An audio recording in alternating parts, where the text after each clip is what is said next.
There are other circumstances in which different collisions tend to occur.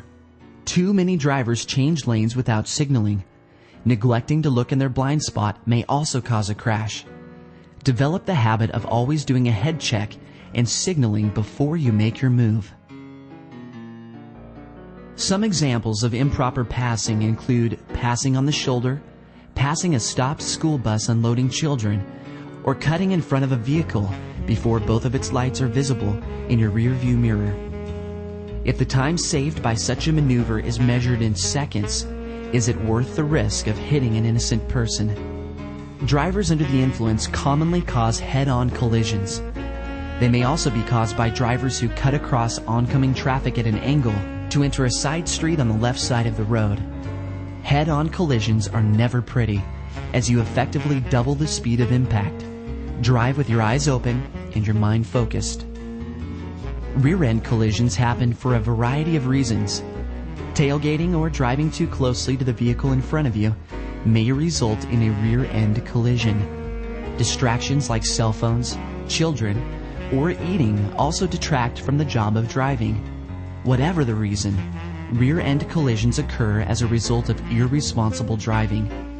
Concentrate on creating space cushions and drive at speeds that correspond to the stopping distance available. Fixed object collisions are usually the result of driving under the influence, driving too fast for the road conditions, or fatigue. Whatever the reason, the driver's focus is taken off the road long enough to cause a collision.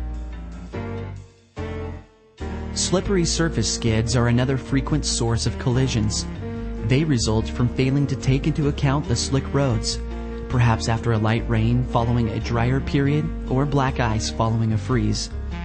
Driving at speeds unsuitable for such conditions increases your potential for crashing. Do not brake hard if your vehicle begins to skid.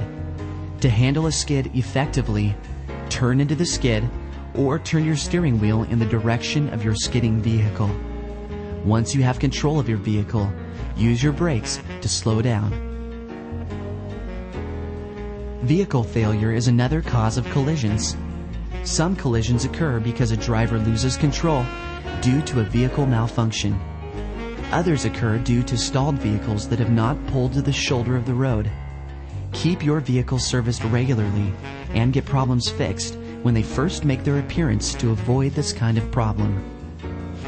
By 1917, 36,000 Americans lost their lives in vehicle wrecks. By comparison, 22,400 lost their lives in all the wars, excluding the Civil War, that the U.S. fought in.